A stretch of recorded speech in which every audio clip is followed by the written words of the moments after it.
नमस्कार बच्चों, आज मैं आपको सुनाने जा रही हूँ एक बहुत ही प्यारी और रोमांचक कहानी, नन्हे कृष्ण और नन्हे हनुमान की जादुई यात्रा।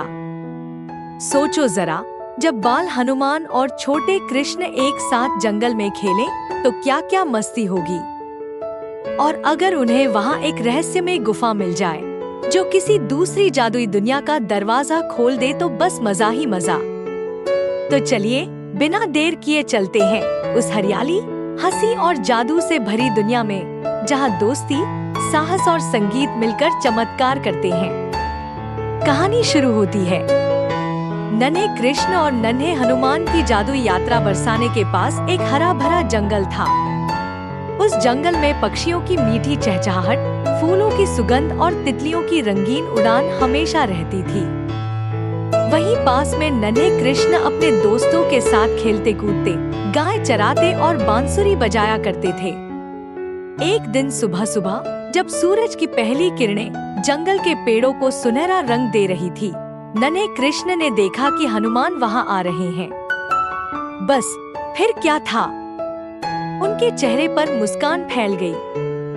आओ हनुमान, आज जंगल में बहुत ठंडी हवा चल रही है, चलो खेलते हैं, कृष्ण ने पुकारा। हनुमान जी हंसे, हाँ, आज मैं तुम्हारी बांसुरी की धुन पर पेड़ों की सबसे ऊंची डाल तक चढ़ूंगा। दोनों की खिलखिलाहट से जंगल गूंज उठा। खेल और मस्ती। कृष्ण ने कहा, चलो देखते हैं कौन पहले उस बड़े पीपल के पेड़ तक पहुंचेगा। हनुमान ने कहा, मैं उड़कर पहुंच सकता हूँ। कृष्ण मुस्कुराए, नहीं, आज उड़ना नहीं, बस दौड़कर। फिर दोनों छोटे पैरों से दौड़ने लगे। कभी कृष्ण आगे होते, कभी हनुमान।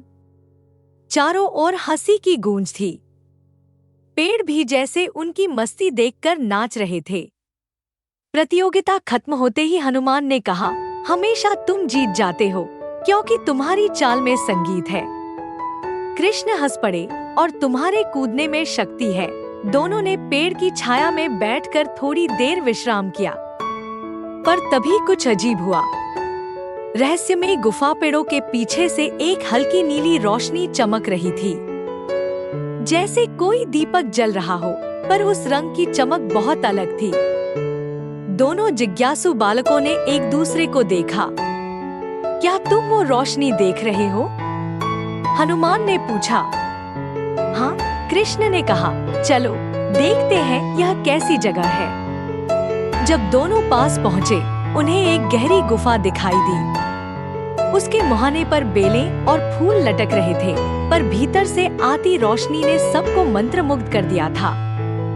हनुमान थोड़े संकोच में बोले, शायद यह कोई साधुओं की गुफा हो। कृष्ण मुस्कुराए, साधु यहाँ की रोशनी में नहीं, ध्यान में रहते हैं। चलो देखते हैं। और दोनों धीरे धीरे अंदर चले गए। जादुई द्वार गुफा भीतर से बहुत बड़ी थी। दीवारों पर रंग बिरंगे पत्थर चमक रहे थे। बीच में स्वर्ण पत्रों से बना एक विशाल द्वार खड़ा था। उस पर कई अजीब चिन्ह बने थे, जिन्हें देखकर लगता था कि वे अपने आप हिल रहे हों। हनुमान बोले, ये तो बड़ा सुंदर है, लेकिन ये खुलता कैसे है? कृष्ण ने हल्के से मुस्कुराते हुए अपनी बांसुरी उठाई। जैसे ही उन्होंने एक मधुर धुन बजाई, द्वार कांपने लगा। धीरे धीरे वह सुनहरी रोशनी में बदल गया और खुल गया।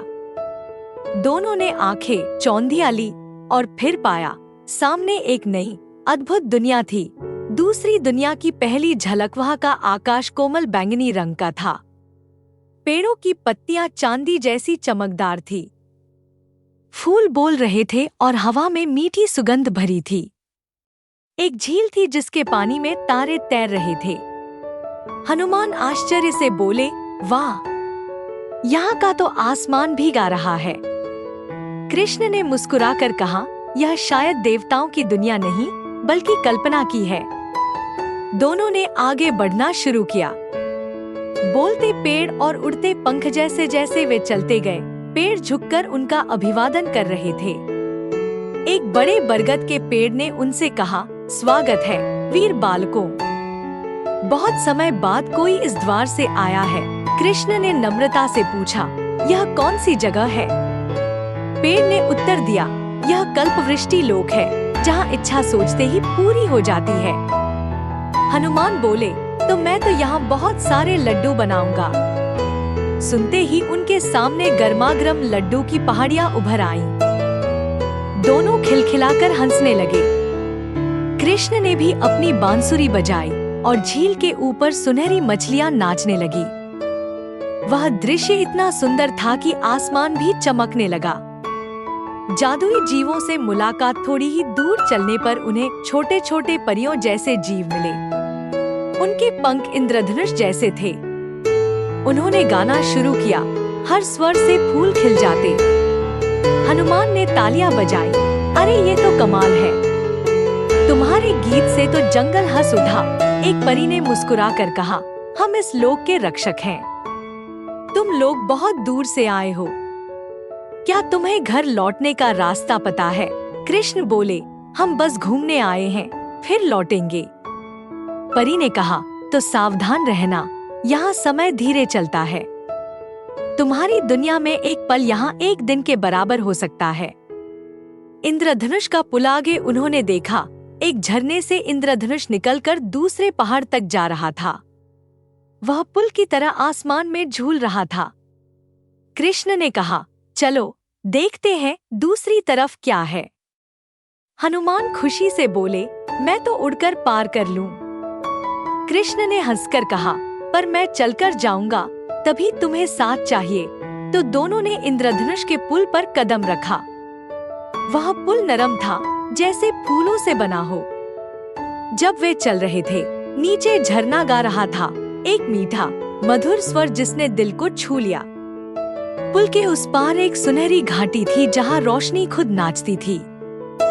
रहस्यमय झील घाटी में एक शांत झील थी, जिसके किनारे पर चांदी के कमल खिले थे।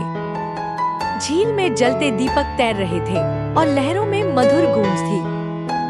कृष्ण ने झील के पास बैठकर बांसुरी बजाई। झील की लहरें उनकी धुन से झूम उठी। हनुमान विस्मित हो गए, तुम्हारी बांसुरी में तो जादू है। कृष्ण मुस्कुराए, नहीं, जादू इस लोक का है, मैं तो बस उसकी आवाज सुनकर बजा रहा हूँ। तभी झील के मध्य से एक कमल खिला। उस पर एक आलोकित बालक प्रकट हुआ। उसके चारों ओर प्रकाश फैला हुआ था। उसने कहा, मैं इस लोक का रक्षक हूँ। बहुत वर्ष बाद कोई मनुष्य यहाँ आया है। कृष्ण ने प्रणाम किया, हम बच्चे हैं, बस देखने आए हैं। वह रक्षक बालक मुस्कुराया, जो संसार को प्रेम और मित्रता से जोड़ता है, वही यहाँ प्रवेश पा सकता है।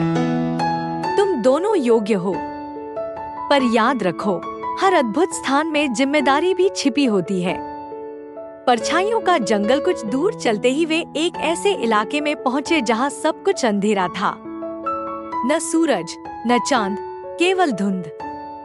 हनुमान बोले, यह कैसा स्थान है? अचानक एक भारी आवाज गूंजी, यह परछाइयों का जंगल है। जो डरता है यहाँ खो जाता है। कृष्ण शांति से बोले, हम डरते नहीं, हम मित्र हैं और प्रेम में कोई भय नहीं होता। उन्होंने बांसुरी बजाई और अंधकार हटने लगा। प्रकाश फैल गया और जंगल फिर से हरा भरा हो गया। हनुमान ने कहा, वाह, तुम्हारे विश्वास ने ही अंधेरा मिटा दिया। कृष्ण ने कहा, विश्वास ही असली शक्ति है, जैसे तुम्हारी भक्ति। जादुई पर्वत की परीक्षा। जब वे आगे बढ़े, एक विशाल पर्वत आया जो बोल सकता था। पर्वत बोला, यदि तुम इस लोक के रहस्य जानना चाहते हो तो मेरी चोटी तक पहुँचो, पर रास्ता कठिन है। हनुमान ने कहा, मैं तो छलांग में पहुँच जाऊं। पर्वत बोला, नहीं, इस बार छलांग से नहीं, संयम से चढ़ना होगा। कृष्ण बोले, चलिए धीरे धीरे। वे दोनों चढ़ने लगे। कभी हवा तेज चलती, कभी पत्थर हिलते, पर वे रुके नहीं। रास्ते में कई छोटे जीव उन्हें पानी और फल देते रहे। अंत में वे शिखर पर पहुँचे। वहाँ ऊपर से पूरी जादुई दुनिया दिख रही थी। चमकती नदियाँ, चलते तारे, और हंसते पेड़। पर्वत बोला, अब तुम जान गए, सच्ची ऊंचाई शक्ति से नहीं, धैर्य से मिलती है। वापसी की तैयारी समय बीत चुका था। अब वे लौटने की सोचने लगे। कृष्ण ने बांसुरी से एक विशेष स्वर निकाला और स्वर्ण द्वार उनके सामने फिर से प्रकट हो गया। हनुमान ने कहा, मुझे तो यह जगह बहुत पसंद आई, क्या हम कभी फिर आएंगे? कृष्ण मुस्कुराए, हर सुंदर स्थान की याद दिल में रहती है। जब चाहे यहाँ लौट सकते हो, अपने प्रेम और विश्वास से। दोनों ने जादुई जीवों को प्रणाम किया, परियों ने फूल बरसाए और पेड़ों ने उन्हें आशीर्वाद दिया। जैसे ही वे द्वार से भीतर आए, फिर वही उनका प्रिय जंगल था। लेकिन अब उस जंगल में कुछ और जादू था, शायद उनकी आंखों का। मित्रता का सार हनुमान ने कहा, हमने आज देखा कि साहस, प्रेम और विश्वास से कोई भी द्वार खुल सकता है। कृष्ण ने सिर हिलाते हुए कहा, और यह भी कि सच्ची मस्ती बाहर नहीं, भीतर मिलती है। दोनों हंसते हुए नदी के किनारे लौटे। सूरज डूब रहा था। हवा में मीठी बांसुरी की धुन गूंज रही थी और उसके साथ गूंज रही थी दो मित्रों की बाल सुलभ हंसी। क्या आप चाहेंगे कि मैं इस कहानी का अगला भाग लिखूं, जिसमें वे किसी नए जादुई लोक की खोज करते हैं, शायद समय के लोक या सपनों की दुनिया में? तो बच्चों, कैसी लगी आपको नन्हे कृष्ण और नन्हे हनुमान की यह जादुई कहानी? कितनी मजेदार बात थी ना, जब उन्होंने बांसुरी की धुन से द्वार खोला, बोलते पेड़ों से मिले और सीखा कि सच्ची शक्ति प्रेम और भरोसे में होती है। ये कहानी हमें याद दिलाती है कि अगर हमारे मन में दया, साहस और दोस्ती हो, तो हर अंधेरा उजाले में बदल सकता है। अगर आपको यह कहानी पसंद आई हो तो वीडियो को लाइक करें, चैनल को सब्सक्राइब करें और घंटी का बटन दबाएं ताकि अगली जादुई कहानी आपसे मिस न हो। अगली बार हम फिर मिलेंगे एक नई